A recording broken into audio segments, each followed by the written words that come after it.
I've tried a couple of things in the video so far. Some of them cool, some of them weird. And today I'm going to do something that I think is more suited to me. Has always been something I really enjoyed doing and something that I've got a good reception of already. And that thing is reading a book. Reading it out loud. Today I'm going to start off with probably one of the most well-known books in the world, Harry Potter and the Philosopher's Stone by J.K. Rowling. My copies of the books are back in my hometown. I don't have them here in London. So I have borrowed my friend's version of the book, which you can sort of half see here. I don't know, it's quite dark. And this isn't the first edition style of the thing. This is the new cover, which I haven't actually seen before. But it's quite cool. Makes me miss my first edition one though, with like the red, and then I can't even remember fully what it looks like, but yeah. So I'm gonna read a chapter? 2? I don't know. And just enjoy it, chill, have fun, go to sleep, I don't know, do whatever, and yeah, have fun. Harry Potter and the Philosopher's Stone by J.K. Rowling. Chapter 1. The Boy Who Lived. Mr. and Mrs. Dursley of number 4 Privet Drive were proud to say that they were perfectly normal. Thank you very much. They were the last people you'd expect to be involved in anything strange or mysterious, because they didn't hold with much... Cool, made a mistake already. Because they didn't hold with such nonsense.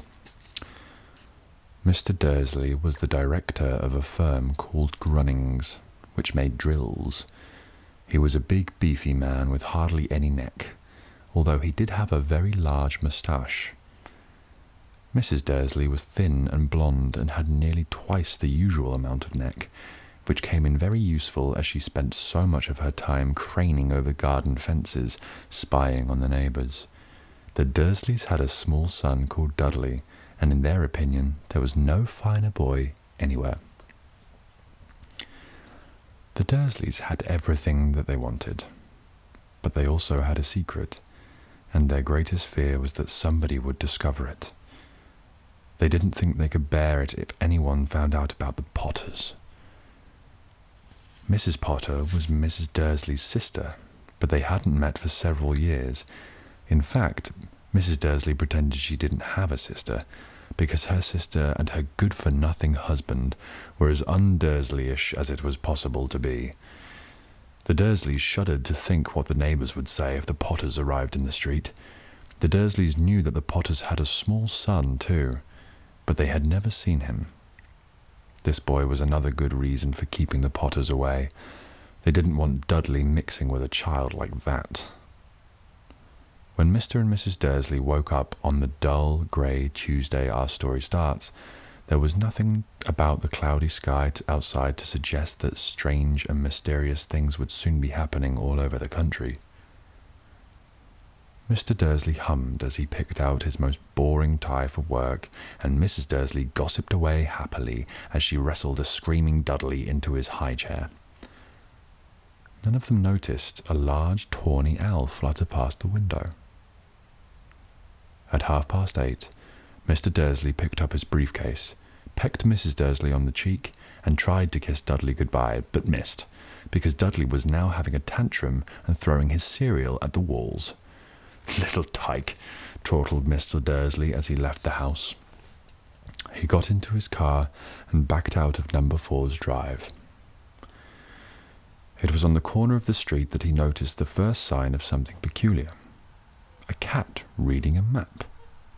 For a second, Mr. Dursley didn't realise what he had seen. Then he jerked his head around to look again. There was a tabby cat standing on the corner of Privet Drive, but there wasn't a map in sight. What could he have been thinking of? It must have been a trick of the light. Mr. Dursley blinked and stared at the cat. It stared back. As Mr. Dursley drove around the corner and up the road, he watched the cat in his mirror. It was now reading the sign that said Privet Drive. No, looking at the sign. Cats couldn't read maps or signs. Mr. Dursley gave himself a little shake and put the cat out of his mind. As he drove towards the town, he could think of nothing except a large order of drills he was hoping to get that day. But on the edge of town, drills were driven from his mind by something else. As he sat in the usual morning traffic jam, he couldn't help noticing there seemed to be a lot of strangely dressed people about. People in cloaks. Mr. Dursley couldn't bear people who dressed in funny clothes, the get-ups you saw in young people. He supposed this was some stupid new fashion. He drummed his fingers on the steering wheel, and his eyes fell on a huddle of these weirdos standing quite close by. They were whispering excitedly together. Mr. Dursley was enraged to see that a couple of them weren't young at all. Why, that man had to be older than he was, and wearing an emerald green cloak. The nerve of him! But then it struck Mr. Dursley that this was probably some silly stunt. These people were obviously collecting for something. Yes, that would be it. The traffic moved on, and a few minutes later, Mr. Dursley arrived in the Grunnings car park, his mind back on drills. Mr. Dursley always sat with his back to the window in his office on the 9th floor. If he hadn't, he might have found it harder to concentrate on drills that morning. He didn't see the owls swooping past in broad daylight, though people down in the street did. They pointed and gazed open-mouthed as owl after owl sped overhead. Most of them had never seen an owl even at night time. Mr. Dursley, however, had a perfectly normal, owl-free morning. He yelled at 5 different people, he made several important telephone calls, and shouted a bit more. He was in a very good mood until lunchtime, when he thought he'd stretch his legs and walk across the road to buy himself a bun from the baker's opposite. He'd forgotten all about the people in cloaks until he passed a group of them next to the baker's. He eyed them angrily as he passed.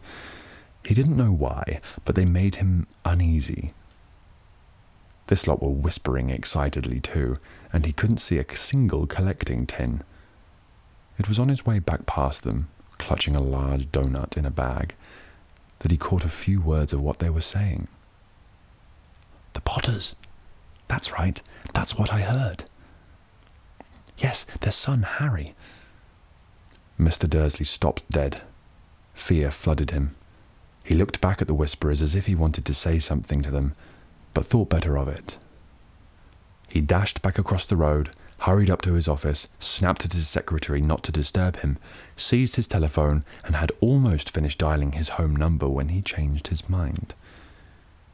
He put the receiver back down and stroked his mustache, thinking, no, he was being stupid. Potter wasn't such an unusual name. He was sure there were lots of people called Potter who had a son called Harry. Come to think of it, he wasn't even sure his nephew was called Harry. He'd never even seen the boy. It might have been Harvey. Or Harold. There was no point in worrying Mrs. Dursley. She always got so upset at any mention of her sister. He didn't blame her. If he'd had a sister like that. But all the same, those people in cloaks. He found it a lot harder to concentrate on drills that afternoon, and when he left the building at 5 o'clock, he was still so worried that he walked straight into someone just outside the door. "Sorry," he grunted, as the tiny old man stumbled and almost fell. It was a few seconds before Mr. Dursley realized that the man was wearing a violet cloak. He didn't seem at all upset about being almost knocked to the ground. On the contrary, his face split into a wide smile, and he said in a squeaky voice that made passers-by stare, "Don't be sorry, my dear sir, for nothing could upset me today. Rejoice, for you know who has gone at last. Even muggles like yourself should be celebrating this happy, happy day." And the old man hugged Mr. Dursley around the middle and walked off. Mr. Dursley stood rooted to the spot. He had been hugged by a complete stranger. He also thought that he'd been called a muggle, whatever that was. He was rattled.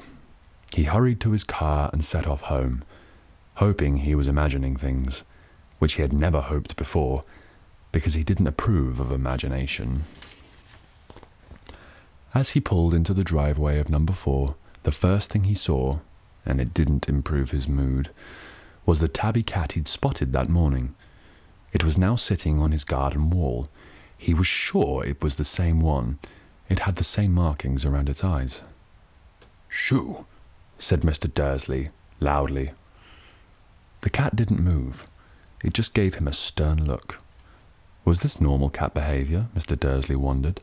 Trying to pull himself together, he let himself into the house. He was still determined not to mention anything to his wife. Mrs. Dursley had had a nice, normal day. She told him over dinner about all of Mrs. Next Door's problems with her daughter and how Dudley had learnt a new word, shan't. Mr. Dursley tried to act normally. When Dudley had been put to bed, he went into the living room in time to catch the last report on the evening news. And finally, birdwatchers everywhere have reported that the nation's owls have been behaving very unusually today. Although owls normally hunt at night and are hardly ever seen in daylight, there have been hundreds of sightings of these birds flying in every direction since sunrise. Experts are unable to explain why the owls have suddenly changed their sleeping pattern. The newsreader allowed himself a grin. Most mysterious. And now over to Jim McGuffin with the weather. Going to be any more showers of owls tonight, Jim? "Well, Ted," said the weatherman, "I don't know about that, but it's not only the owls that have been acting oddly today. Viewers as far apart as Kent, Yorkshire and Dundee have been phoning in to tell me that instead of the rain I promised yesterday, they've had a downpour of shooting stars. Perhaps people have been celebrating bonfire night early. It's not until next week, folks, but I can promise a wet night tonight." Mr. Dursley sat frozen in his armchair. Shooting stars all over Britain, owls flying by daylight, mysterious people in cloaks all over the place, and a whisper about the Potters. Mrs. Dursley came into the living room carrying 2 cups of tea. It was no good. He'd have to say something to her. He cleared his throat nervously. "Petunia, dear, you haven't heard from your sister lately, have you?" As he had expected, Mrs. Dursley looked shocked and angry. After all, they normally pretended she didn't have a sister. "No," she said sharply. "Why?" "Funny stuff on the news," Mr. Dursley mumbled. "Owls, shooting stars, and there were a lot of funny-looking people in town today." "So?" snapped Mrs. Dursley. "Well, I just thought maybe it was something to do with, her lot." Mrs. Dursley sipped her tea through pursed lips. Mr. Dursley wondered whether he dared tell her that he'd heard the name Potter. He decided he didn't dare. Instead, he said, as casually as he could, "Their son? He'd be about Dudley's age now, wouldn't he?" "I suppose so," said Mrs. Dursley stiffly. "What's his name again? Howard, isn't it?" "Harry. Nasty common name, if you ask me." "Oh, yes," said Mr. Dursley, his heart sinking horribly. "Yes, I quite agree." He didn't say another word on the subject as they went upstairs to bed. While Mrs. Dursley was in the bathroom, Mr. Dursley crept to the bedroom window and peered down into the front garden. The cat was still there. It was staring down to Privet Drive as though it was waiting for something. Was he imagining things? Could all this have anything to do with the Potters? If it did, if it got out that they were related to a pair of... Well, he didn't dare to think he could bear it. The Dursleys got into bed. Mrs. Dursley fell asleep quickly, but Mr. Dursley lay awake, turning it all over in his mind. His last comforting thought before he fell asleep was that even if the Potters were involved, There was no reason for them to come near him and Mrs. Dursley. The Potters knew very well what he and Petunia thought about them and their kind. He couldn't see how he and Petunia could get mixed up in anything that might be going on. He yawned and turned over. It couldn't affect them. How very wrong he was. Mr. Dursley might have been drifting into an uneasy sleep, but the cat on the wall outside was showing no sign of sleepiness. It was sitting, still as a statue, its eyes fixed unblinkingly on the far corner of Privet Drive. It didn't so much as quiver when a car door slammed in the next street, nor when two owls swooped overhead. In fact, it was nearly midnight before the cat moved at all. A man appeared on the corner the cat had been watching, appeared so suddenly and silently you'd have thought he'd just popped out of the ground. The cat's tail twitched and its eyes narrowed. Nothing like this man had ever been seen in Privet Drive. He was tall, thin, and very old, judging by the silver of his hair and beard, which were both long enough to tuck into his belt. He was wearing long robes, a purple cloak which swept the ground, and high-heeled, buckled boots. His blue eyes were light, bright, and sparkling behind half-moon spectacles, and his nose was very long and crooked, as though it had been broken at least twice. This man's name was Albus Dumbledore. Albus Dumbledore didn't seem to realize that he had just arrived in a street where everything from his name to his boots was unwelcome. He was busy rummaging in his cloak, looking for something. But he didn't seem to realize he was being watched, because he looked up suddenly at the cat, which was still staring at him from the other side of the street. For some reason, the sight of the cat seemed to amuse him. He chuckled and muttered, "I should have known." He had found what he was looking for in his inside pocket. It seemed to be a silver cigarette lighter. He flicked it open, held it up in the air, and clicked it. The nearest street lamp went out with a little pop. He clicked it again. The next lamp flickered into darkness. 12 times he clicked the put-outer, until the only lights left in the whole street were 2 tiny pinpricks in the distance, which were the eyes of the cat watching him. If anyone looked out of their window now, even beady-eyed Mrs. Dursley, they wouldn't be able to see anything that was happening down on the pavement. Dumbledore slipped the put-outer back inside his cloak and set off down the street towards number 4, where he sat down on the wall next to the cat. He didn't look at it, but after a moment he spoke to it. "Fancy seeing you here, Professor McGonagall." He turned to smile at the tabby, but it had gone. Instead, he was smiling at a rather severe-looking woman who was wearing square glasses exactly the shape of the markings the cat had around its eyes. She, too, was wearing a cloak, an emerald one. Her black hair was drawn into a tight bun. She looked distinctly ruffled. "How did you know it was me?" she asked. "My dear Professor, I've never seen a cat sit so stiffly." "You'd be stiff if you'd been sitting on a brick wall all day," said Professor McGonagall. "All day? When you could have been celebrating? I must have passed a dozen feasts and parties on my way here." Professor McGonagall sniffed angrily. "Oh yes, everybody's celebrating all right," she said impatiently.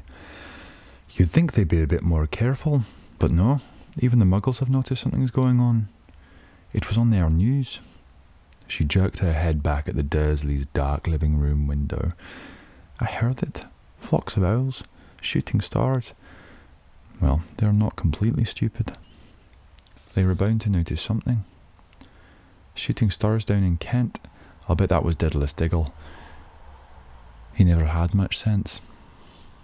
"You can't blame them," said Dumbledore gently. "We've had precious little to celebrate for 11 years. "I know that," said Professor McGonagall irritably, "but that's no reason to lose our heads.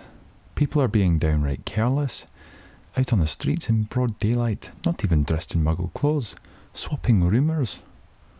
She threw a sharp sideways glance at Dumbledore here, as though hoping he was going to tell her something, but he didn't, so she went on. A fine thing it would be if on the very day you-know-who seems to have disappeared at last, the muggles found out all about us all. I suppose he really has gone, Dumbledore? It certainly seems so, said Dumbledore.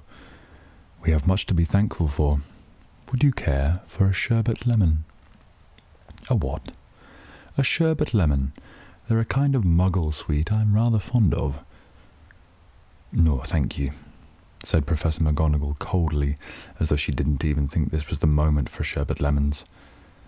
As I say, even if you-know-who has gone, my dear Professor, surely a sensible person like yourself can call him by his name. All this you-know-who nonsense. For 11 years I have been trying to persuade people to call him by his proper name. Voldemort.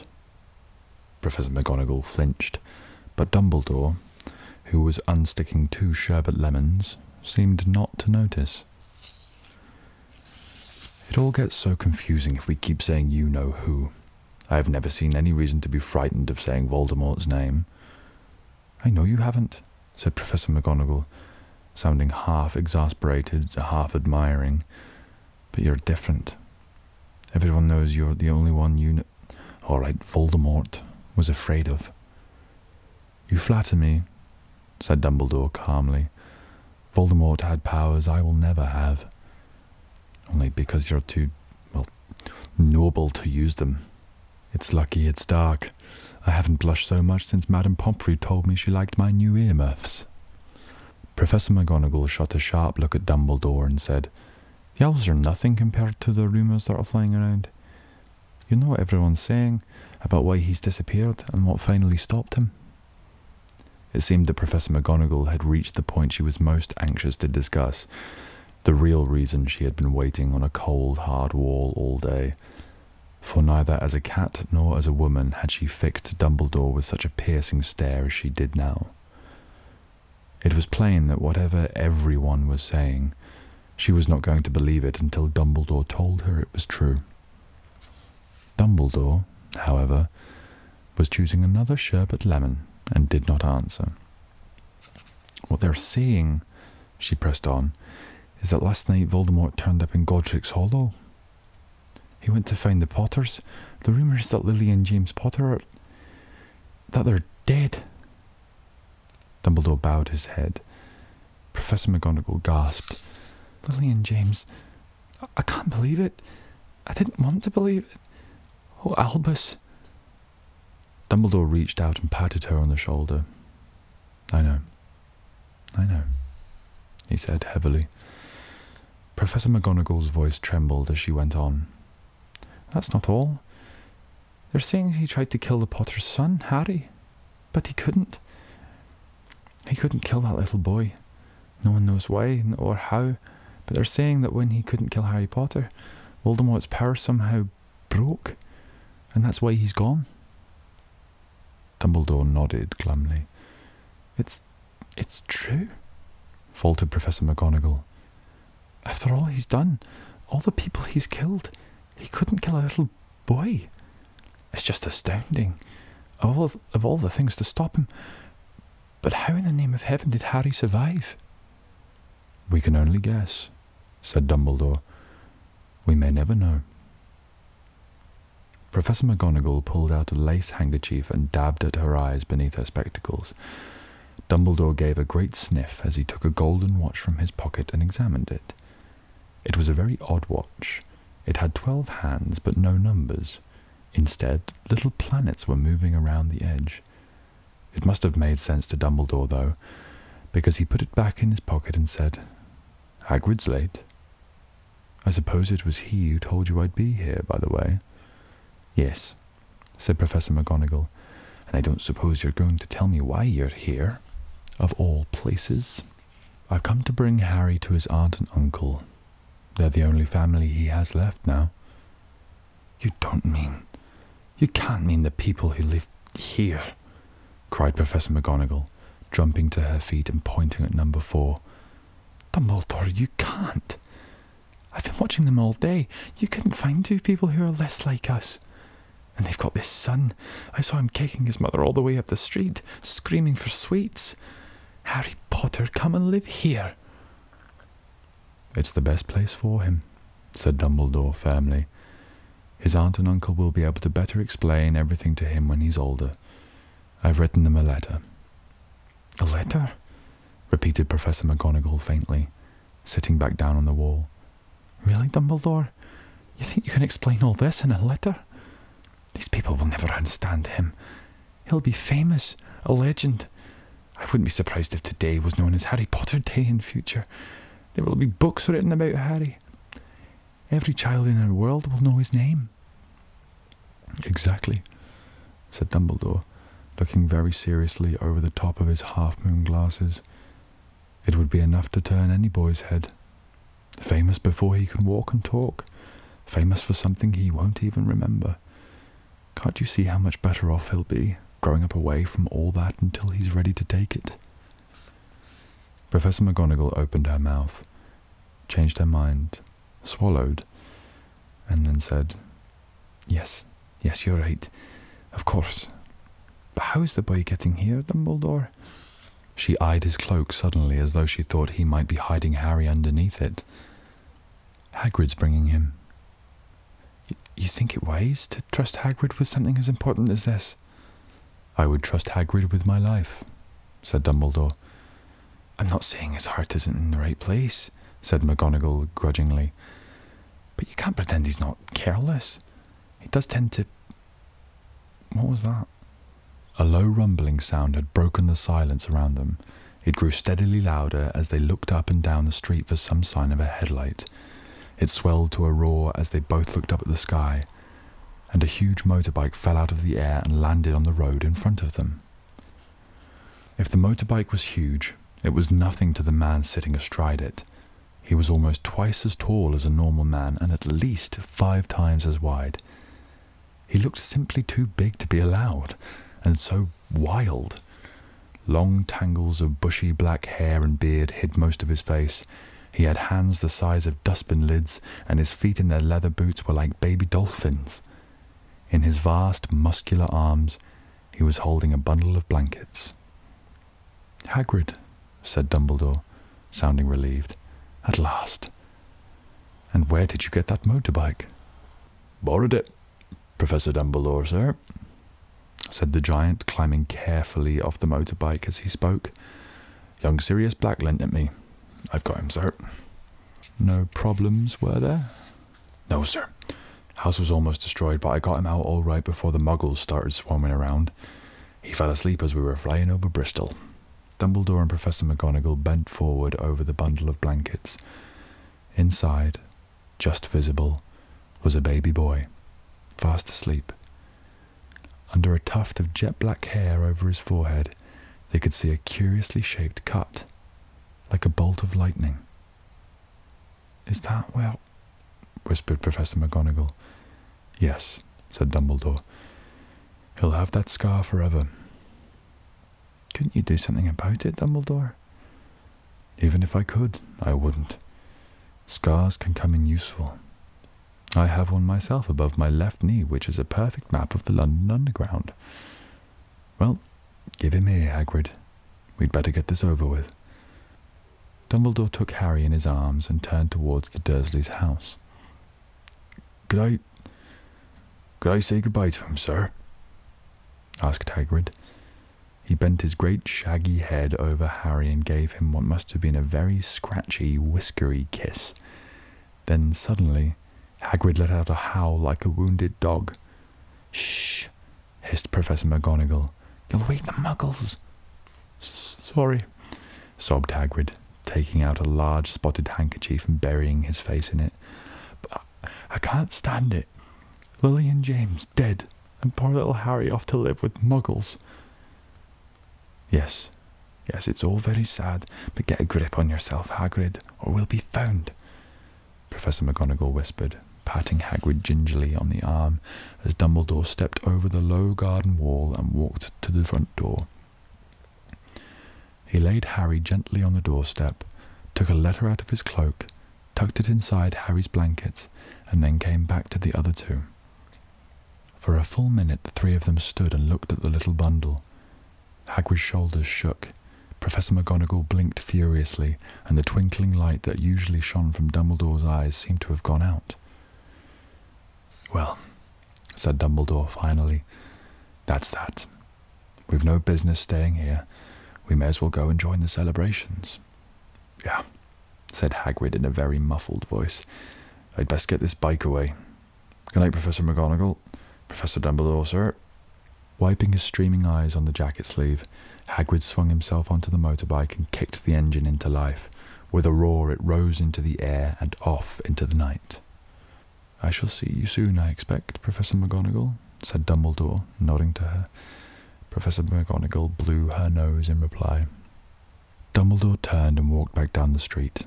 On the corner, he stopped and took out his silver put-outer.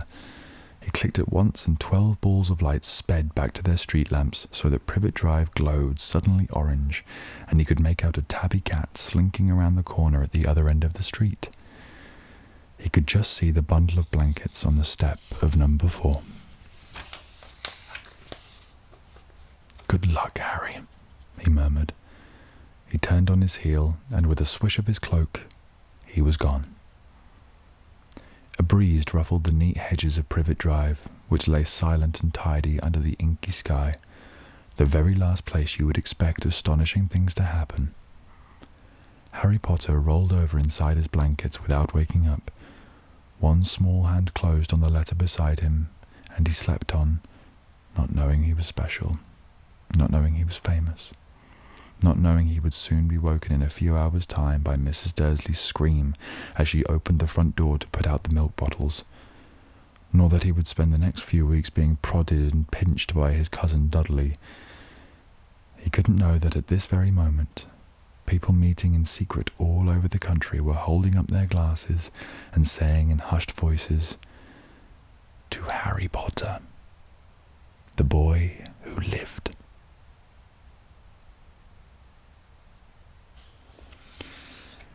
And that's chapter 1 of Harry Potter and the Philosopher's Stone, and my Scottish accent is terrible, but I started, so I carried on. I was regretting that throughout most of the chapter because I didn't realise how much Professor McGonagall spoke.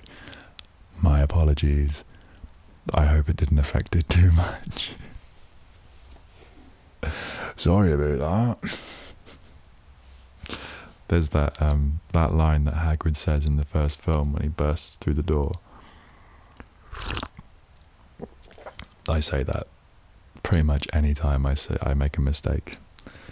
Sorry about that. Cool. Chapter 1. That was quite a long chapter, wasn't it? So,